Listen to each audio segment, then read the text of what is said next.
Okay, so this is part of my bookshelf, and here I have plenty of good books written by good people. But I also have some books which are actually written by evil people. For example, look at this. This is Hitler's secret book. Of course, I don't have to tell you what this is all about when I tell you it was written by Hitler. Gib du jetzt deine Stimme ab. Wenn ja, dann tritt für mich ein, so wie ich für dich eingetreten. Then you can see this. This is a book about Taliban. Then you can see this, Islam and terrorism. And of course, I can continue showing you some books here that are either written by evil people or about evil people. Now this is about Soviet Union, and what do you expect to see here? Okay, so in today's video I want to talk about the reason why I read some books that are written by evil people. You see, the very first thing we have to think about when we talk about good people or bad people is, what do we look at when we define somebody as good or as bad? Now, this will not surprise you much if I tell you that most of the times our definition of good or bad depend largely on the generation we live in, or let's say the people we listen to. This is one of the things that distinguish communism from Nazism, let's say, and maybe more progressive. So let me give you some example. Look at these four men. Moses from the Bible, Adolf Hitler, former Chancellor of Germany, Alexander the Great of Macedonia, then Vladimir Putin. You know where he comes from, right? So the question is, what do you think about these four men? And I know the answer, of course. Some of you will say, two of them are good people. Moses and Alexander the Great were good people, but two of them were really terrible people. Yeah, obviously Hitler and Putin. Now this is the question for you. What if I tell you that these four men did exact same thing with their life? Oh, then somebody may be hungry. I say, oh, no, you can't compare Hitler with Moses. Okay, I am not comparing them. I'm just trying to tell you that they did exact same thing with their life. And if you give me time, I'm going to explain what I mean. So let's think about Hitler, for example. Hitler became Chancellor of Germany in January 30th, 1933. And his objective was to promote the interest of his country, that is Germany. And he was ready to pursue this agenda at the expense of other people, other race, other nation. That is called nationalism. Okay, so let's think about Moses. Deuteronomy 7:1-2. Moses was talking to the Israelites and he was telling them, you see, guys, you are going to be getting to the Canaan land. Now, when you get to the Canaan land, you are going to meet 7 different nations. Now, what you will do with these 7 nations is to kill them, destroy them, make sure you have nobody left.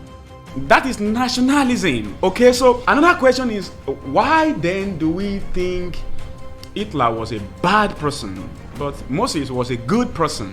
Well, somebody might say, oh, it was God that told Moses to go and do it. Well, of course. But what if Hitler tells you that it is God that asked him to do it too? Does that automatically make him good? Probably no. But later in this video, I'm going to give you an answer that is probably better than this. For now, let's look at Alexander the Great. Alexander the Great became the king of Macedonia in 336 BC. And when he became the king, you know, his father, Philip, had achieved so much in Macedonia. And this young guy was thinking, what can I do with my life? Okay, I think the best thing I can do with my life is to expand the kingdom that my father left, which is again nationalism.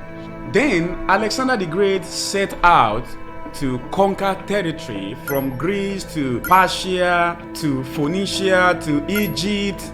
to Afghanistan, to a part of India. You know what this guy did as he went through all those territory, all those nations? Very simple. He killed as much people as he could. That is called genocide. That is the exact same thing Vladimir Putin is doing today. So the question is, why do we name our children? For example, today we name our children Alexander the Great, Moses, like every other people who were nationalists, who committed genocide. Why do we call them great and name our children after them? But we think somebody like Hitler is evil.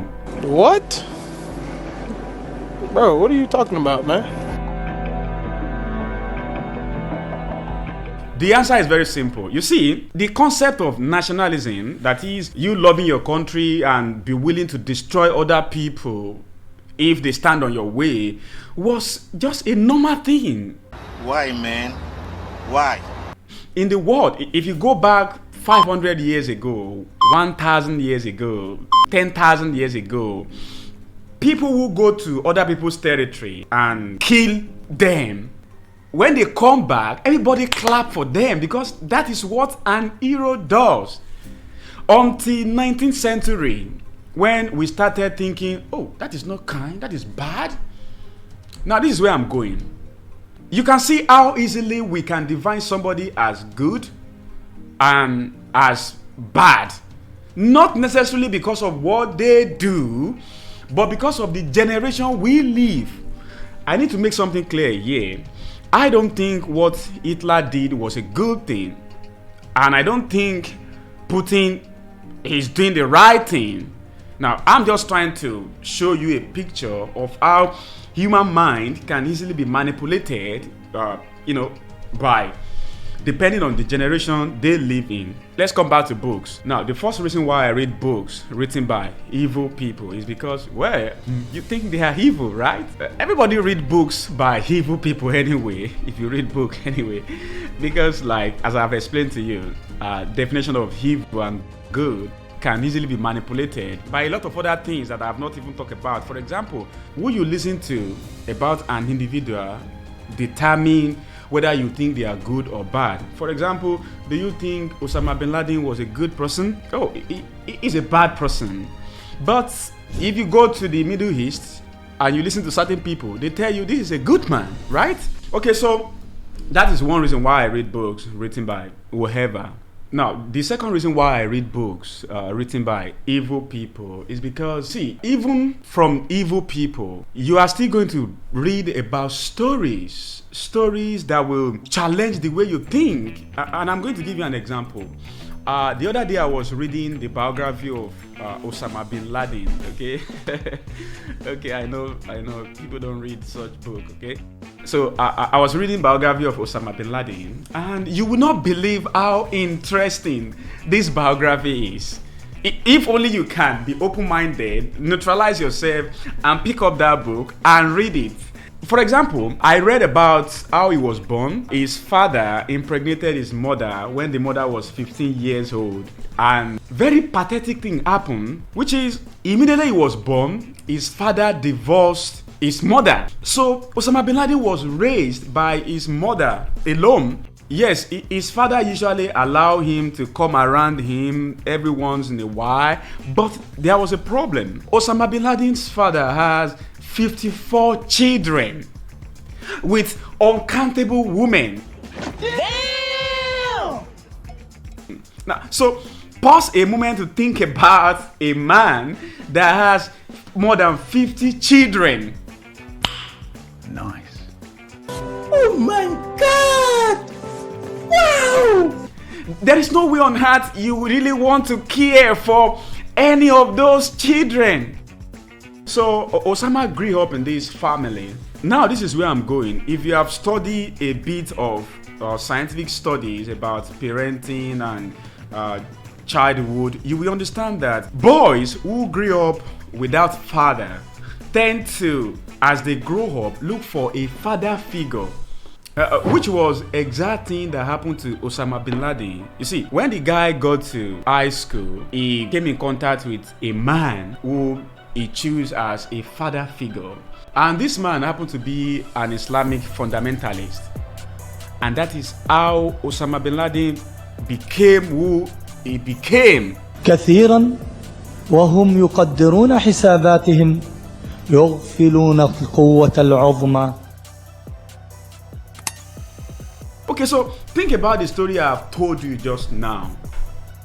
Do you think you can learn something from that story? You can look at that story from the perspective of, oh, this story helps you to understand the world better. Kind of now, okay, you have insight more than what CNN or any news media will tell you. Now you have better insight into the making of Osama bin Laden. But more than that, if you are really willing to learn, now you understand how somebody who was innocent. In fact, in that biography, the author wrote how Osama bin Laden was the nicest, the most honest child when he was a child.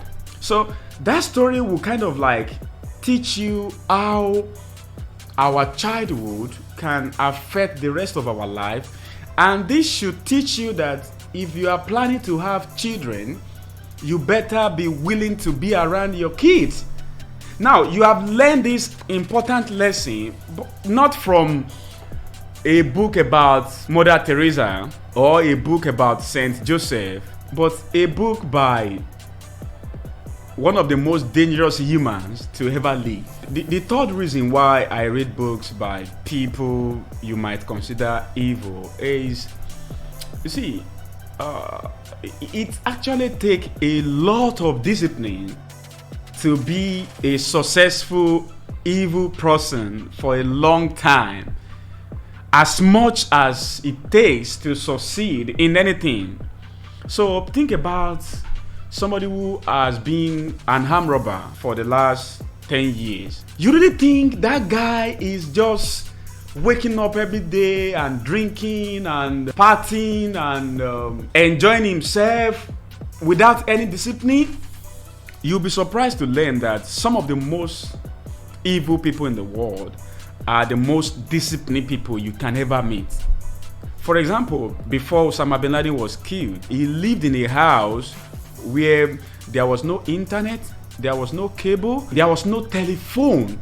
And imagine human being living in a single house, probably 90% of the entire year, only walking around in his little corridor a few minutes in the day. Think that is not a high level of discipline? Okay, so that is just an example. If you really sit down to read books, even if those books are written by evil people, you are going to be surprised at the amount of discipline these people have to go through to do their evil work. Now, this is the conclusion of this video. I am not trying to justify any evil, and I'm not trying to tell you that it is good to be Putin or Hitler. I'm just trying to let you see that where even if Satan write a book, there is probably some lesson you can learn from that book. Thank you so much. My name is Steve Courage. If you'd like to read some of my books, you can check the description box.